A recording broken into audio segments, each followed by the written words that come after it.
Welcome to the course Programming Concepts with Java. So as the title suggests, we are going to be talking about programming concepts in general as well as a language Java in particular. So let's get started with understanding what a programming language is. Right? So a language in normal terms is a way with which we communicate. So when we have to tell somebody about something that we want to convey to them, an idea or a concept, we use a natural language. In the same way, we use a programming language to convey computational ideas to a machine that can execute them. So we want to express some instructions to be executed by some machine, and for this we use a programming language. Now traditionally, programming languages were fairly closely tied, traditionally meaning very early days, to the way that programming computers were built.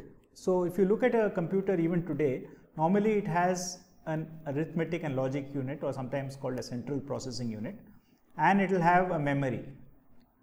And the memory stores data, but a memory is not a place in which you can perform operations. You cannot take one memory location, the value there, a value at another memory location, for example, and add them. Right? So that has to be done inside the ALU or the CPU. So when you write something to be computed, you have to first bring the values that are in memory into your ALU or CPU. So there you have these special locations called registers. So you have a small number of places where you can store values.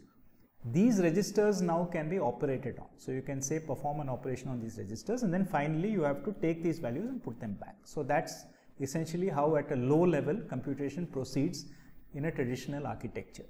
And the old programming languages used to actually say this. So you had instructions of this kind: take some memory location and transport its value to a register R.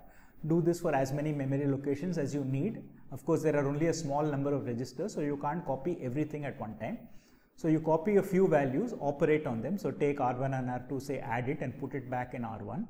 And then you would take the contents of a register and put it back in memory so that you can free up the register for later work. Right? And also to persist the storage. If you don't put it back in the memory, the value is lost when the computer is switched off.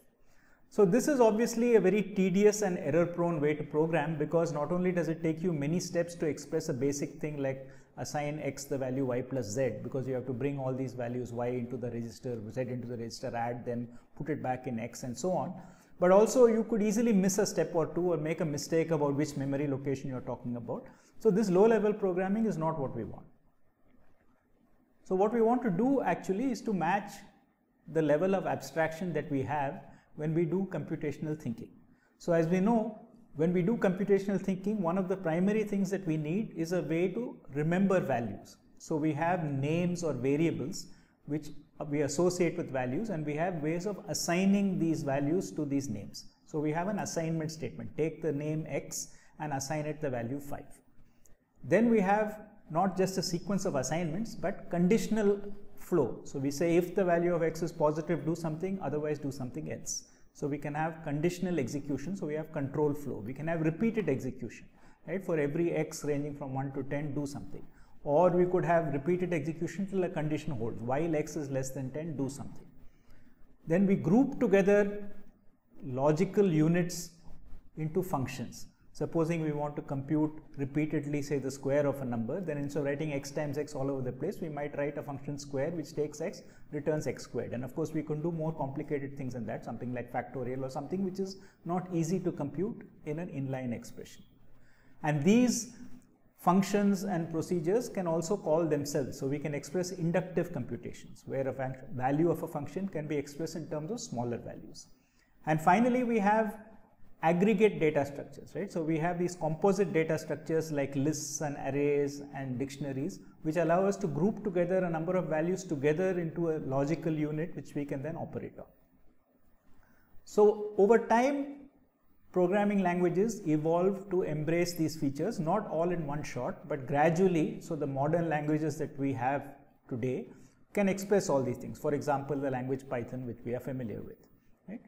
So of course there is now a gap, because we have our programming language, okay, and then we have the machine, and there is no way that our programming language can directly be understood by the machine, because now it is talking in terms of these abstract concepts like variables and while loops and for loops.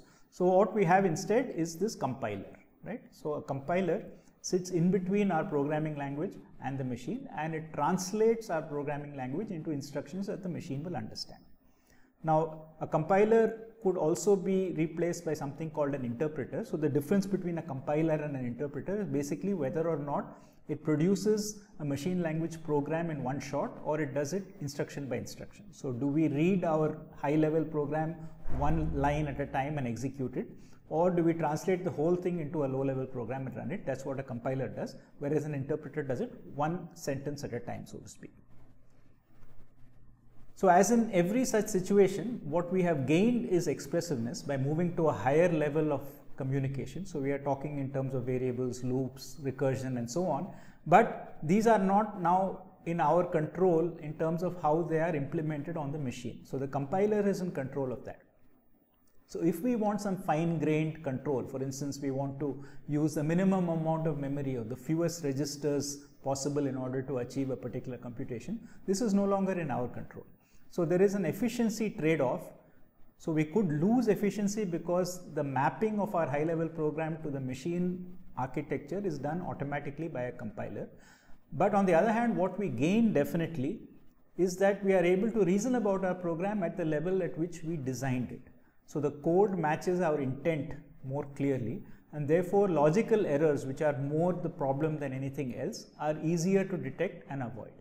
So we gain in expressiveness in terms of being able to write code and read code and maintain code more easily, even though there is a small loss in efficiency. And the small loss in efficiency is really not that relevant anymore, because we know that computers have got more resources than many more. I mean, even our phones have much more resources than a computer did, say, 20 years ago. So we really don't have to worry too much about this very micro optimization that we could do if we wrote our code by hand in a machine language. So different programming languages have different styles. So there are two dominant trends in programming. One is called imperative and the other is called declarative. So imperative programming is the one that we are more familiar with, both through our computational thinking and through our Python experience. So in an imperative program, we explicitly give instructions on how the values that we want to achieve are computed. So we define intermediate variables, we give step-by-step instructions, we have loops, we go through lists from beginning to end and so on. On the other hand, in a declarative program, right, what you typically give is an abstract description of how the output depends on the input. So this is very often suitable if you have an inductive kind of definition, as we will see, right? So you can exploit the inductive structure and express, say, for example, factorial of n in terms of factorial of n minus 1, which is a smaller quantity to compute, multiplied by the current value n. So how to combine the current argument with smaller computations to get the result. And one advantage of this is that very often you can avoid using intermediate variables, and you can define your function in terms of smaller functions and smaller transformations. So it's easier to explain why your function is doing what it is doing, rather than through a sequence of explicit manipulations of values and variables. So rather than get into some very complicated theoretical definition of what these two things mean, let's just look at a couple of examples in a language we are familiar with, namely Python. So let's look at a very simple example first, how to add all the values in a list of numbers. So if we want to add all the values in a list of numbers, here is an imperative program, right? So what it does is it takes a list L, right, and it starts by initializing a sum variable to 0. And then you have a loop which iterates over all the elements in L. So for every x in L, you add x to the current value of my sum and update it, and finally you return this. Right? So this is a very explicit step-by-step way to iterate through all the elements in a list and add them up and return the sum. If you do it declaratively, as we said, typically you will exploit some kind of inductive structure. So the inductive structure of this function is something that you have to think about, of course, but once you get it, it's very easy to explain why it is correct without explaining the mechanics of how the computation is done. So you can say without any hesitation that the sum of an empty list is 0 because there are no values. On the other hand, if you have a non-empty list, then you can take the list, right, and then you can separate it out into the first value and the rest. And if I can add up this rest, then the sum of the whole list is just x plus the sum of the rest, right? So that's what this Python program here is saying. It's saying that if the list is empty, then return 0. Otherwise, take the first element and add it to the inductive sum of the slice starting at the next position. So L1 colon is the rest of the list. So what have we achieved? Well, we have avoided these intermediate values my sum and x, which are there in our imperative program, right? So that's one thing. And the imperative program also has to explicitly explain how to go through this list. So we have to kind of understand the list structure and know that we go through from beginning to end and so on, right? Whereas in the declarative style, you just specify the output. So it is kind of, it should be at least evident by inspecting the structure of the program that what you're computing is the right value, right? So for instance, here you might have to be a little careful in the imperative thing that you've initialized my sum correctly, that you have not missed any element in the list and so on, whereas here it's much more transparent. So this is one example. So let's look at a slightly more complicated example. So supposing we want to add up all the square numbers from 0 to n. So we want 0 squared plus 2 squared plus 4 squared, etc. up to n squared if n is even, or n minus 1 squared if n is odd, right? So here is again a simple imperative program to do it in Python, right? You take n as your input, then as before you initialize a sum to be 0, you run through every x from 0 to n, and remember that range in Python goes to 1 less than the output. So if I say range n, I will only go up to n minus 1, so I have set range n plus 1. So going from 0 to n, you take each x, examine whether or not it is even by dividing by 2 and checking if the remainder is 0, and if it is even by that check, then you will take x times x, which is x squared, and add it to my sum, right? So this is very explicitly saying examine each number, check if it is even, square it, add it to the sum. Nothing wrong with this, but this is a very direct imperative style of defining this. So let's look at how a declarative version of this might look. So the first thing is that we want to take these magic expressions, right, and identify that they have some meaning. So we pull out these functions even x and square x. So even x is what is called a predicate, right? So a predicate is a function which returns true or false. So this tells you whether x is even or x is odd. If it is true, x is even. If it is not true, x is odd. Whereas square is a conventional function, it takes a number and produces a different number. In this case, it produces the square of that number. So now let's look at how we would process this. So what we want to do is take our list 0 to n, right? We want to take out the even numbers from it, right? So now we have even numbers from 0 to n. Then we want to square each element, and then finally we want to sum it. So this is a logical progression of our computation. We first take our numbers, remove all the odd numbers, keep only the even ones. Then each even number has to be squared, and finally we have to add it up. So that's what this code is doing now. So you start with this range as before. These are the numbers 0 to n, and now you apply this function filter to it, right? So filter takes a predicate and retains all those numbers in the list which match that predicate. So this does the first transformation, this one. Now I want to do a second transformation, that is achieved by map. So map takes this function and applies it to every element of the list it is provided with. In this case, the list it is provided with is all the even numbers that survive the filter. And finally, I have used here Python's built-in function sum, which takes a sequence and adds it up. So notice that we have described this pipeline without having to store any intermediate values anywhere. And we have also broken it up into the logical steps which are implied by the description of the problem. Take the list of numbers, filter out the even ones, square them, and then add them. So this tells us that using a declarative or a functional style is not a property of the language. It's not that, oh, if you use Python or if you use some other language like Python, you must program imperatively. It says that it's a question of how you break up the problem and how you think about it. So here we have the same problem described in two very different ways. So why would you use a declarative style? Well, the declarative style, as we saw, first of all avoids these magic variables. I don't have my sum x, I don't have to worry about, if I'm reading the code, what are these values denoting, right? It's very transparent what's going on. The second thing is that we have these natural units of code, right? So we have this even and we have the square, which are embedded as expressions in my imperative style. Now, of course, even in the imperative style, I could have pulled them out as functions, But the point is that the functional style or the declarative style encourages you to do that, because there is no real way to put that into this without calling it a function.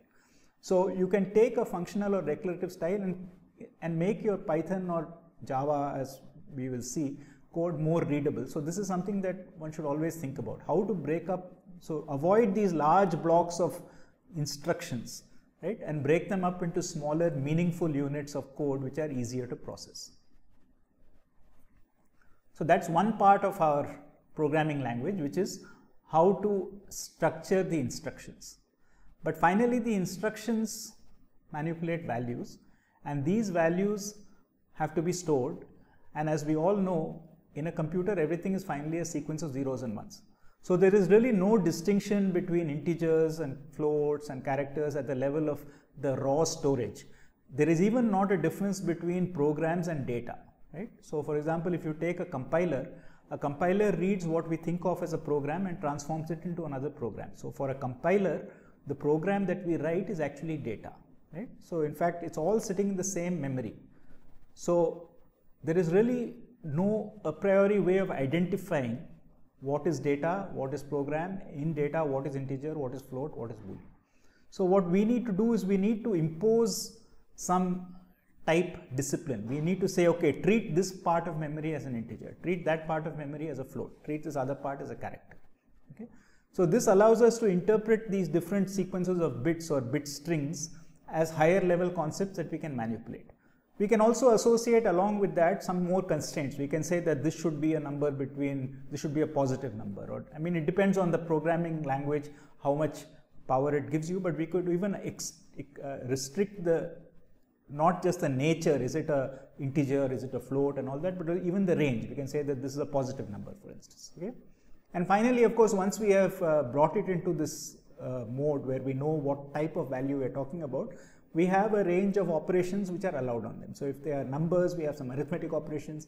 If they are booleans, we have some logical operations. If they are characters, we can concatenate and so on. So this is what we use to make sense out of the data. Okay, so that's the first level at which we need to use types, which is just to take a kind of undistinguished sequence of zeros and ones and make sense out of it. But we are also going to be interested in other aspects of this. So one aspect of this is that if we do this, it also helps us to find errors, right? So if we take something which is of two incompatible types and we try to apply an operation, then we can tell that we have done something wrong. So if we make mistakes, having types helps us find it and helps us find it early. So we could have an incorrect assignment or an expression which has a mixed type input which doesn't work. So if you take in Python, you try to take a list, right, and you try to add a number, it will say this is not correct. Okay. Now, one of the things that we will be focusing on in this course is something called object-oriented program, which comes out of this notion of an abstract data type. So remember that in addition to the simple types of int and float and that, what is really important for us when we write programs is to be able to collect them in groups. So most programming languages will give us these basic groups like arrays or lists, or in Python we also have dictionaries, which are essentially like lists but indexed by keys rather than by positions. But in a more general setting, we need to create data types to suit our requirements. So we can already create more complicated types like stacks, for instance. So a stack is a sequence, but unlike a normal sequence or an array or a list which I can manipulate arbitrarily, in a stack I can only work at one end. So I can allow push and pop. So I should think of a stack really as a vertical thing. Okay. So I push and I pop. So I'm not allowed to directly go and look inside this thing. So this is not allowed. So it is a sequence indeed, and internally it is represented as a sequence, and there is nothing that prevents me from physically doing it, but logically a stack only allows push and pop. So this is what is called an interface. So we have some collection of values which are there in that data type, and we have an interface which tells us which buttons we can press, what functions we can operate on this. So one of the nice things about doing it this way is that you can separate the interface from the implementation. So how these buttons work and what they do. So this is again a question of declarative versus imperative in a different style. So when we say that push tells us the last value that was put into the stack, I mean push puts a value into the stack and remembers the last value, and pop remembers the order and brings out the last value, right? How do we know which is first and which is last, right? So Think of a priority queue. Remember, a priority queue is something in which you can insert elements, but each element has an associated priority or level. So the things come out not in the order in which they went in. So it's not like a queue where you're waiting to buy a ticket where the person who entered last leaves last, but it's rather based on some status of the person, right? So depending on their status, the next highest person in the queue who's waiting gets served next, regardless of when that person arrived. So this is a priority queue. So we could implement such a queue in many different ways. We can maintain these elements as a sequence, can maintain it in sorted order, unsorted order, and we can, depending on how we have done it, we have to scan and find the highest priority element and bring it out. Or we could be clever and use this clever tree structure called a binary heap and do these things very efficiently. But at the level of insert and delete max, which are our two interface operations on a priority queue, all of these implementations should give us the same answer. So in some sense, we can optimize the implementation without affecting the interface. So this is one of the properties of an abstract data type, that if your data type is being used in your own code or by somebody else's code, if you make changes to the implementation, it should not affect their code, right? So there is a separation of concerns that comes. So object-oriented programming takes this notion of abstract data type as its central theme. So it organizes all of its work around abstract data type. So normally when we write programs, or we start learning how to write programs, we are always focusing on control flow. We write sequences of statements, we learn if statements, loops and all that, right? And data is only something which is passed around in between these statements. So we write functions, pass data and all that. In an object-oriented approach, we start with what are the data types that we need to manipulate, and then we define the functions which are appropriate for that. So we kind of reverse the priority by looking at data as a central idea, and functions are associated with the data on which they operate. So just as a concrete example, in Python, we have, for instance, in the list data type, we have this implicit function called sort, which we can invoke on a particular list by having this dot notation, versus the function sorted, which takes a list from outside and passes you back a list. So the second one, sorted, is a more conventional function. It takes input data, produces output data, whereas the sort function is attached to a given list. So every list in a theoretical sense has its own sort function, and it applies to that list. So you say, tell a list, go and sort your data. That's more or less how you tell the list to get itself sorted, rather than taking a list and passing it to a sort function. So this kind of illustrates the difference between the two styles, and we will explore it in more detail. So with that background, we can kind of get some idea of what this course is going to be about. So basically, we are going to look at some concepts in programming languages with a particular focus on object-oriented programming. We will also on the way look at things like exception handling. How do you deal with errors gracefully? Concurrency. If you have multiple things running at the same time, how do you make sure that they don't interfere with each other? Event-driven programming. This is what you use when you have to program applications which look for mouse clicks and other kind of user inputs and decide what to do next. Now, for all this, we will be studying these things in the context of Java. So Java will be our base language with which we will illustrate these concepts. So Java itself is an imperative language. It is a static type language. You have to declare your variables. It is object oriented by design, and it incorporates most of the features that we want to elaborate in a typical programming language concepts course. Now this does not mean that Java on its own is perfect. No language is perfect. So we will also examine some of the decisions which maybe are not so useful or not well executed in Java, and why they are done, because every language makes some compromises. So at the end of this, I hope we will all understand better why there are so many languages, right? Just as we have a natural language, we have so many languages spoken around the world, we still have a zoo of programming languages in use. Some of them are historical, right? Because we have been using languages like Fortran and COBOL and so on for decades, and it's very hard to change all of them to a new language. But we still have new languages being created.